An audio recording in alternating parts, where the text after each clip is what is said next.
فلا يتكلم أحد بموت رسول الله إلا ضربته. جئتك أؤمن بالله وبرسوله وبما شئت به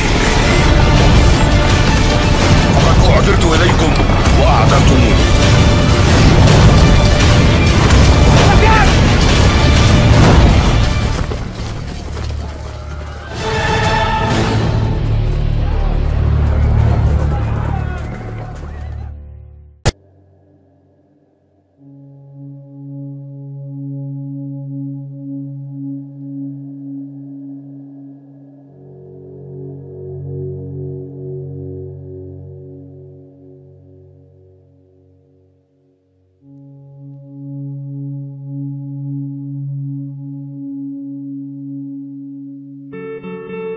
Laut Hitam yang terbentang luas di antara Eropa Timur dan Asia Barat adalah sebuah lautan yang menyimpan misteri dan legenda kuno. Terletak di antara negara-negara seperti Turki, Bulgaria, Rumania, Ukraina, Rusia, dan Georgia, Laut Hitam memiliki sejarah yang kaya dan mengandung banyak kisah yang telah diwariskan dari generasi ke generasi. Dalam tradisi keagamaan dan kisah eskatologis, kawasan ini sering disebut-sebut sebagai tempat yang dekat dengan munculnya dua sosok misterius dan menakutkan yang dikenal sebagai Yajuj dan Majuj. Menurut sejumlah tafsir dan literatur klasik, Yajuj dan Majuj adalah dua kelompok makhluk yang dikisahkan akan muncul menjelang akhir zaman untuk menyebarkan kekacauan dan kerusakan di muka bumi. Dalam berbagai sumber, keberadaan mereka dikaitkan dengan daerah yang berbatasan dengan pegunungan tinggi dan wilayah yang sukar dijangkau oleh peradaban manusia biasa. Salah satu lokasi yang diyakini dekat dengan tempat kemunculan mereka adalah kawasan yang berada di sekitar Laut Hitam, khususnya wilayah pegunungan Kaukasus yang menjulang tinggi di sebelah tenggara laut ini. Di antara legenda dan catatan sejarah, muncul nama seorang raja yang dikenal karena membangun tembok besar untuk mengurung Yajuj dan Majuj, yaitu seorang raja saleh yang melakukan perjalanan ke ujung bumi untuk melindungi umat manusia. Ia membangun penghalang dari besi dan tembaga cair di antara dua gunung untuk menahan dua bangsa perusak ini.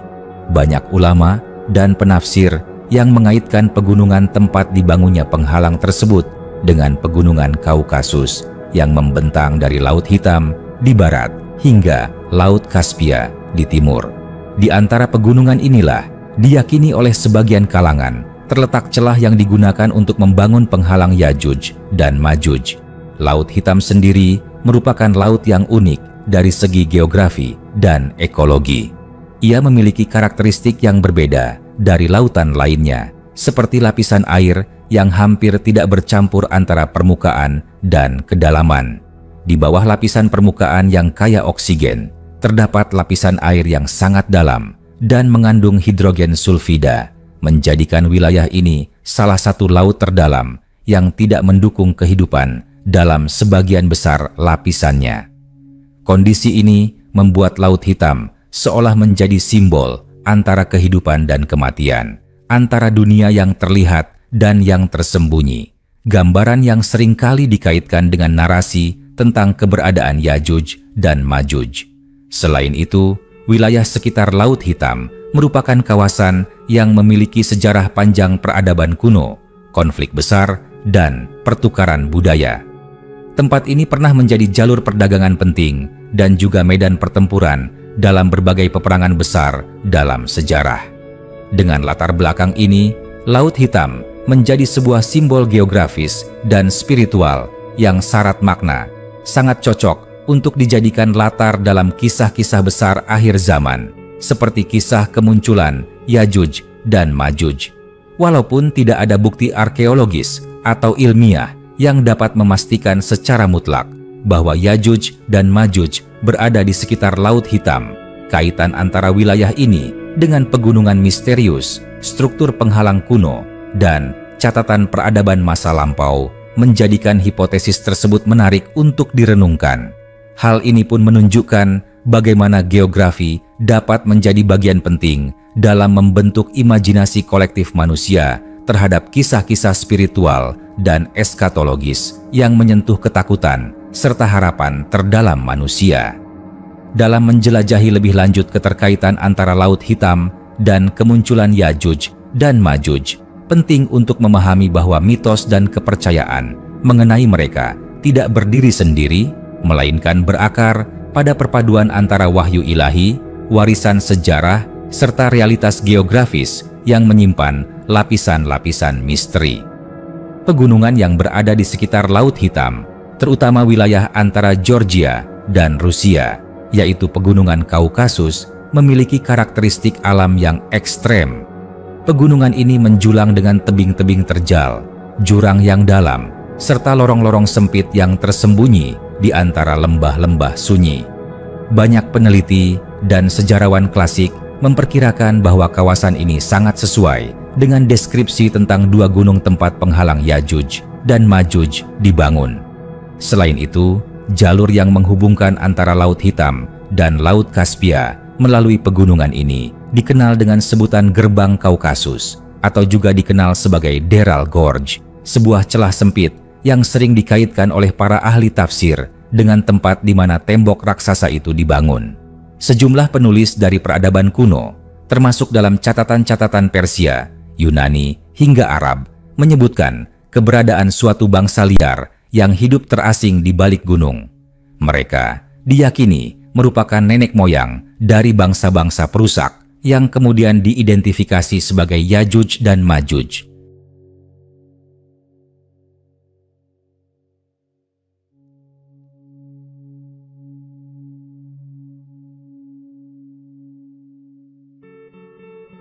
Narasi ini bahkan melampaui batas agama, karena dalam kitab-kitab kepercayaan lain, seperti dalam tradisi Yahudi dan Kristen, nama Gog dan Magog, yang diyakini sama dengan Yajuj dan Majuj, juga disebut sebagai bangsa yang akan keluar dari tempat tertutup dan membawa kehancuran besar di muka bumi pada hari akhir.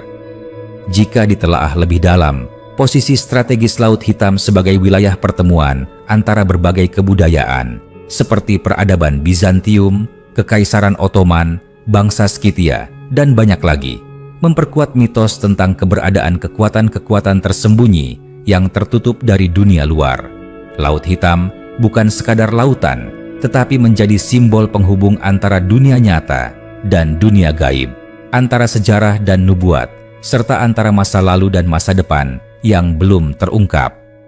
Menariknya, dalam banyak hikayat yang berkembang di masyarakat lokal sekitar Laut Hitam, seperti di Georgia dan Armenia, terdapat pula cerita rakyat tentang makhluk-makhluk besar dan penghuni gunung yang tidak dikenal.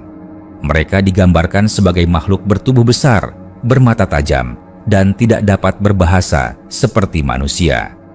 Kisah-kisah ini, meskipun berbeda dari versi wahyu keagamaan, memperlihatkan bagaimana alam liar dan terisolasi di sekitar Laut Hitam memberi ilham terhadap lahirnya mitos-mitos besar mengenai bangsa asing yang hidup tersembunyi dari dunia luar. Kini, Laut Hitam tetap menjadi wilayah yang diselimuti kabut misteri. Walau modernisasi telah merambah pesisirnya dengan pelabuhan, kota-kota besar, dan jalur perdagangan internasional, namun bagian-bagian terdalam dari wilayah ini, terutama pegunungan dan gua-gua yang masih belum sepenuhnya dijelajahi, terus menyimpan pertanyaan yang belum terjawab. Apakah benar di balik gunung-gunung itu masih tersegel sebuah kaum yang akan muncul di akhir zaman? Ataukah mereka hanyalah simbol dari kebangkitan kekuatan destruktif yang akan datang dalam bentuk lain? Pertanyaan-pertanyaan itu tetap terbuka, mengundang penelusuran lebih lanjut, sebab kisah tentang Yajuj dan Majuj bukan hanya tentang mereka sebagai makhluk, tetapi juga sebagai lambang dari fase akhir sejarah umat manusia, dari masa ketika kebajikan diuji dan peradaban manusia menghadapi tantangan terakhirnya. Ketika membicarakan kisah Yajuj dan Majuj dalam konteks Laut Hitam dan kawasan sekitarnya, kita tidak bisa melepaskan diri dari gambaran dahsyat tentang masa depan yang kelam, sebagaimana digambarkan dalam berbagai sumber agama. Dalam banyak riwayat disebutkan bahwa saat penghalang yang memenjarakan mereka runtuh, Yajuj dan Majuj akan membanjiri bumi seperti gelombang yang tak tertahankan, menyerbu dari segala penjuru, menghancurkan apapun yang ada di hadapan mereka. Mereka bukan sekadar simbol dari kekuatan liar dan tak terkendali, tetapi juga pertanda bahwa dunia sedang menuju babak akhir sejarahnya. Bila kita melihat peta geografis dengan saksama, kita akan menemukan bahwa kawasan di sekitar Laut Hitam memiliki bentuk alami seperti benteng besar, dikelilingi oleh pegunungan curam, tebing terjal, dan jalur sempit yang seakan dirancang untuk menyembunyikan sesuatu yang besar dan berbahaya. Dari sisi selatan terdapat pegunungan Pontik, sementara dari sisi timur menjulang pegunungan Kaukasus, tempat yang sering diperkirakan sebagai lokasi dari tembok besi yang dibangun oleh seorang Raja Saleh dalam upayanya mencegah keluarnya Yajuj dan Majuj ke dunia. Tembok itu yang dalam banyak penafsiran disebut sebagai penghalang dari besi dan tembaga, menjadi simbol perlawanan terhadap kejahatan yang besar. Menurut sebagian ahli tafsir, teknologi dan keajaiban kekuatan yang digunakan dalam membangun penghalang tersebut jauh melampaui kecerdasan manusia pada zamannya. Bahkan, keberhasilannya menahan Yajuj dan Majuj selama berabad-abad menjadi tanda keagungan campur tangan ilahi. Namun, sebagaimana digambarkan dalam banyak narasi eskatologis, hari itu akan datang ketika penghalang itu akan melemah. Secara perlahan tapi pasti, mereka akan menggali tembok tersebut setiap hari, dan ketika waktu yang telah ditentukan tiba, tembok itu akan runtuh tanpa dapat dihentikan. Dalam konteks modern, banyak yang mulai menafsirkan bahwa penghalang itu bukan semata-mata tembok fisik, melainkan bisa saja dalam bentuk sistem sosial, batas teknologi, atau bahkan hukum alam yang saat ini masih menjaga keseimbangan dunia. Tetapi ketika saatnya tiba, penghalang itu akan jebol dan kekacauan akan menyebar dari wilayah yang selama ini tersembunyi. Mungkin dari balik pegunungan di sekitar Laut Hitam, atau bahkan dari tempat yang tidak pernah kita duga sebelumnya. Banyak ilmuwan, baik dari kalangan arkeolog, ahli geografi, maupun ahli sejarah, yang mencoba memetakan kemungkinan keberadaan struktur kuno yang bisa dikaitkan dengan kisah penghalang tersebut.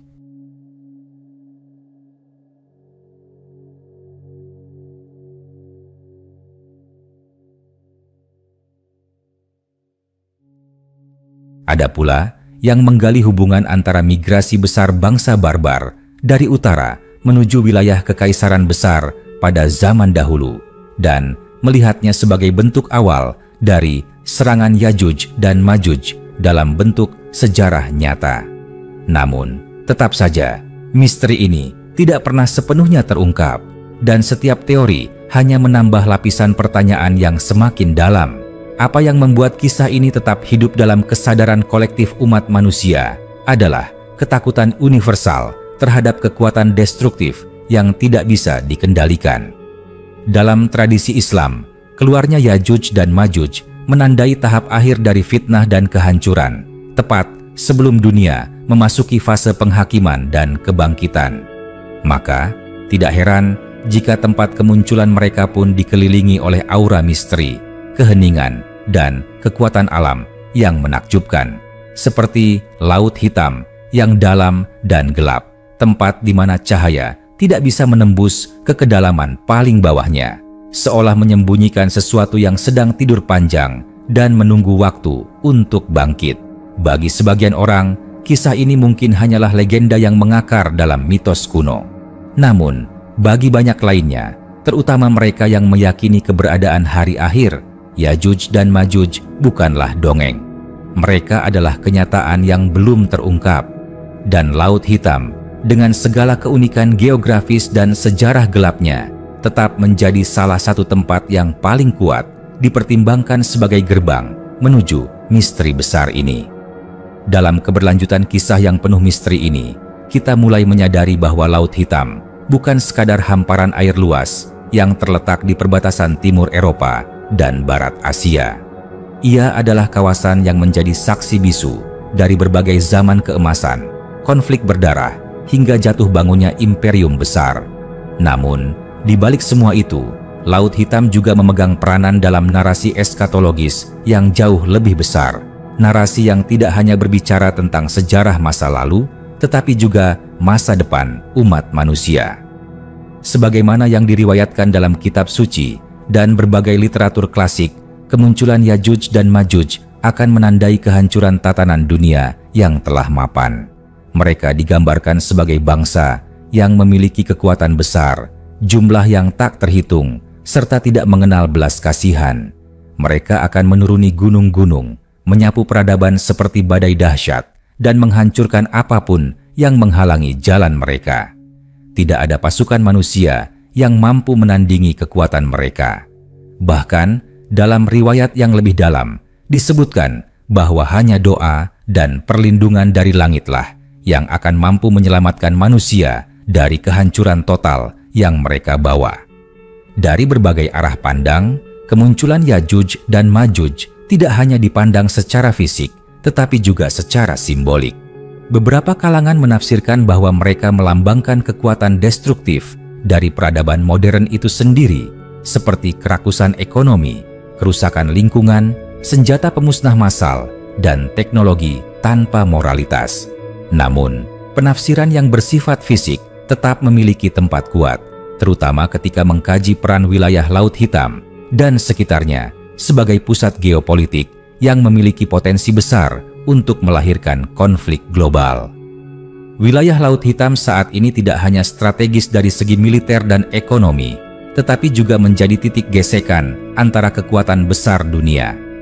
Negara-negara di sekitarnya memiliki kepentingan yang saling bertabrakan, dan kondisi tersebut menciptakan ketegangan terus-menerus. Dalam konteks ini, Laut Hitam seolah menjadi simbol perbatasan antara stabilitas dan kekacauan, antara masa kini dan masa depan yang mengerikan, sama seperti tembok yang dulunya membatasi Yajuj dan Majuj dari menjangkau dunia luar.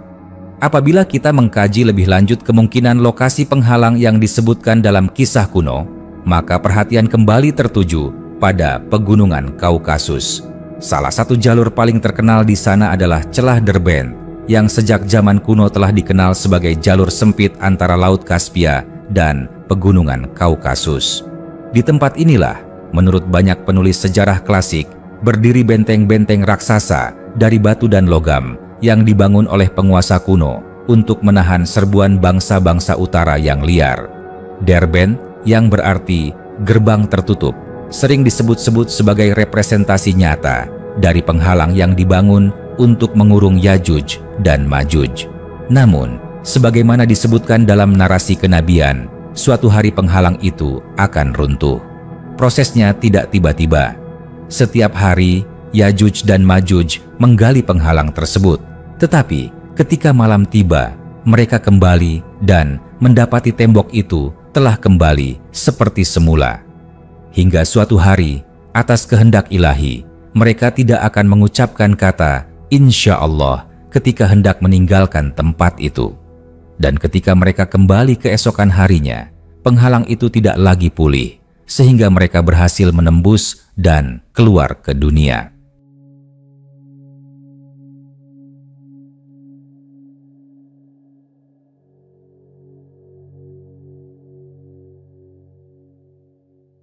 Hari itu akan menjadi awal dari hari-hari tergelap dalam sejarah manusia. Mereka akan mengeringkan danau-danau besar, melahap tanaman dan hasil bumi, serta membawa ketakutan ke seluruh penjuru dunia.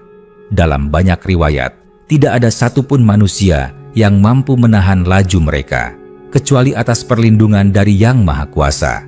Bahkan, pemimpin akhir zaman pun akan memohon kepada Tuhan untuk menyelamatkan manusia dari kehancuran besar ini, hingga akhirnya mereka dibinasakan oleh wabah yang dikirim dari langit.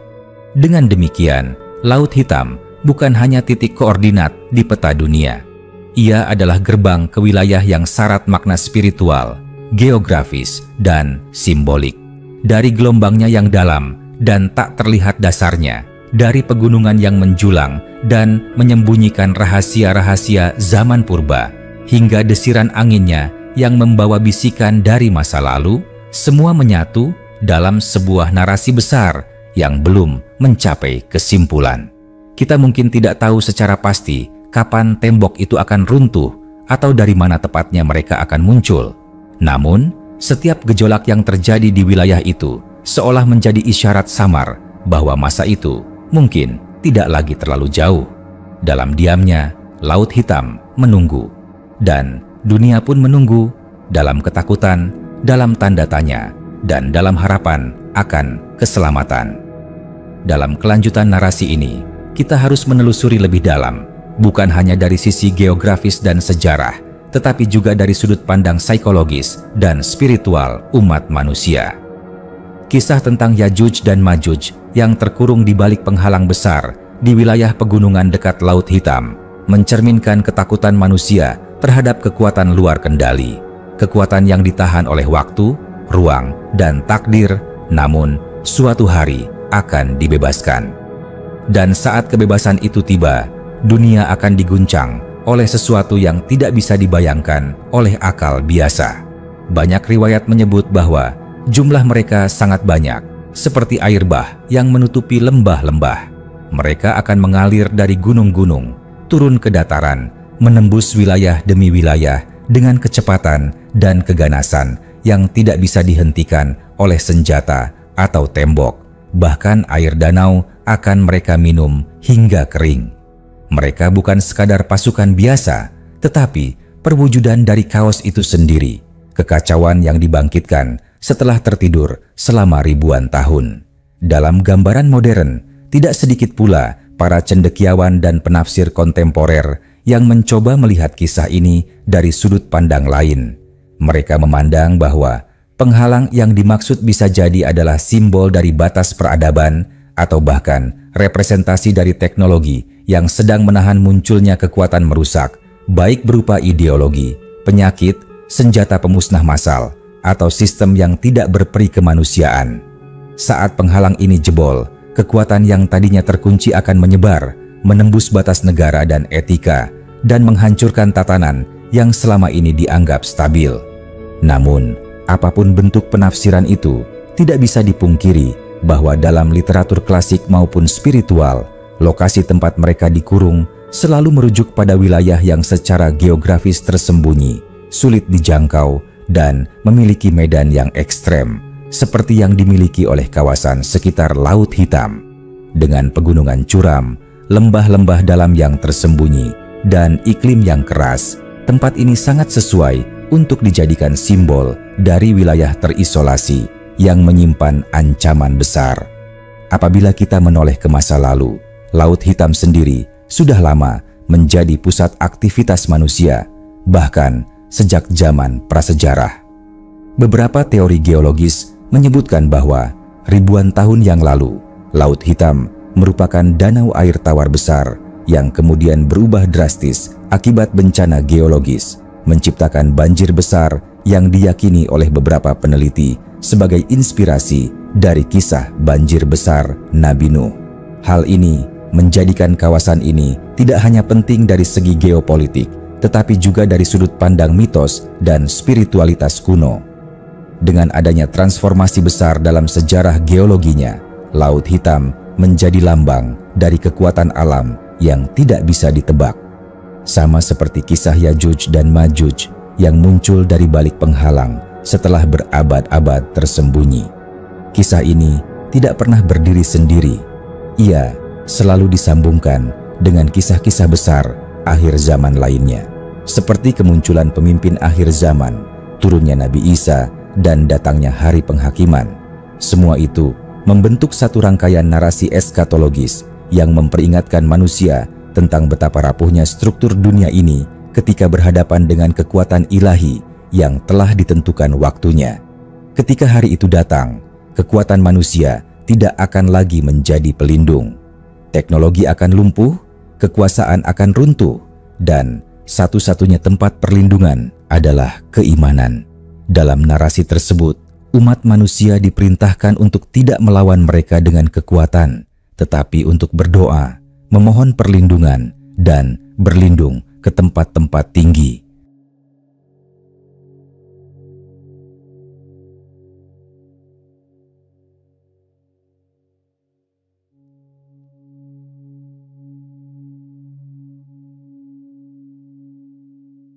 Ini menunjukkan bahwa kemunculan Yajuj dan Majuj bukan hanya peristiwa fisik, tetapi juga ujian spiritual terbesar bagi umat manusia.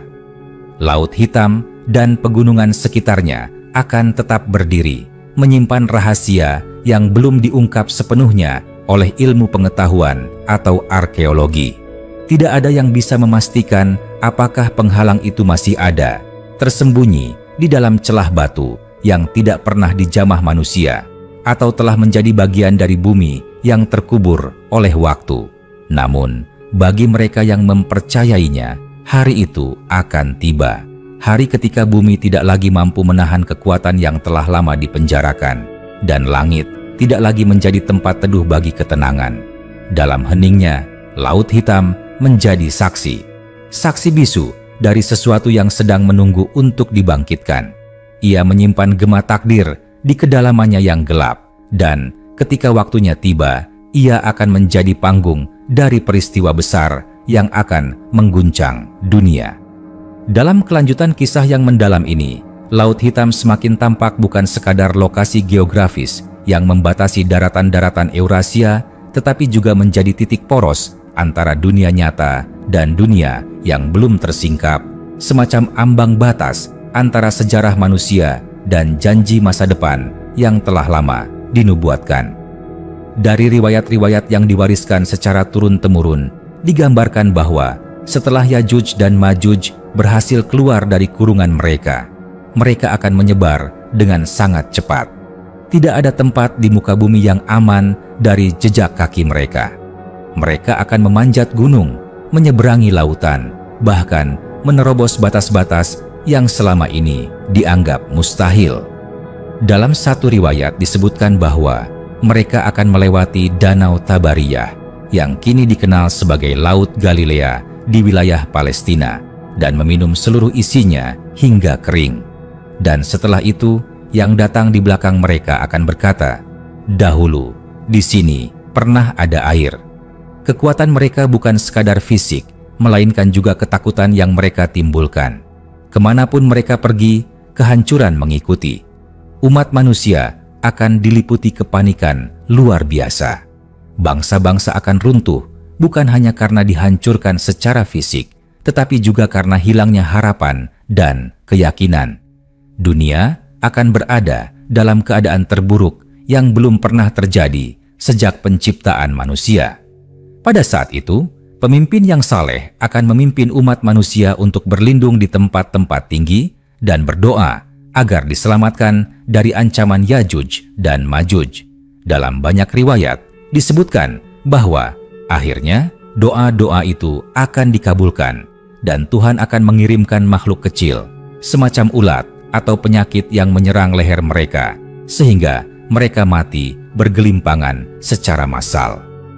Bangkai mereka yang memenuhi bumi bahkan akan menimbulkan bau busuk yang luar biasa, hingga manusia pun berdoa agar dibersihkan. Lalu burung-burung besar akan diutus untuk membawa jasad-jasad itu dan membuangnya ke tempat yang tidak diketahui. Setelah itu, bumi akan kembali disucikan. Tetapi sebelum titik pembebasan itu tercapai, fase kehancuran yang dibawa oleh Yajuj dan Majuj akan mengguncang fondasi peradaban. Dalam konteks ini, muncul pertanyaan besar yang menggelayuti banyak pemikir dan cendekiawan. Di mana mereka selama ini disembunyikan? Mengapa tidak pernah ditemukan oleh teknologi pencitraan satelit modern, radar, atau ekspedisi ilmiah? Jawaban dari pertanyaan ini tidak selalu terletak pada jawaban logis atau fisik. Sebagian kalangan meyakini bahwa tempat mereka bukan hanya tersembunyi secara geografis, tetapi juga tersembunyi oleh kehendak ilahi. Mereka tidak akan muncul sebelum waktunya, dan keberadaan mereka akan tetap menjadi misteri hingga takdir memanggil mereka keluar.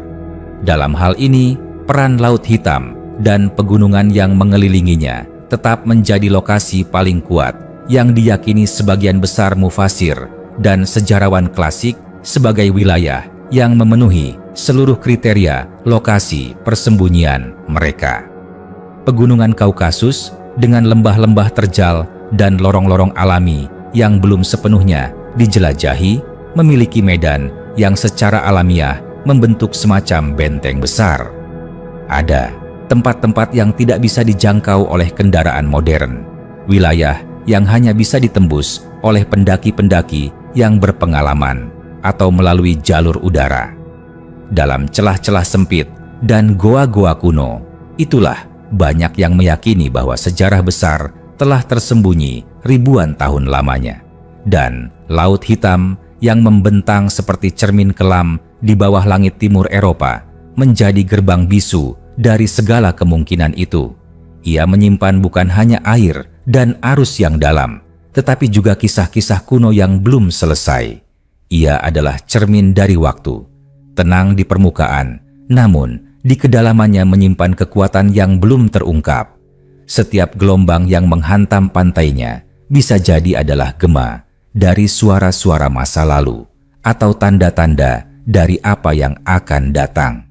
Mungkin suatu hari, dari balik kabut tipis yang menggantung di atas airnya, akan muncul gerakan yang selama ini tertahan.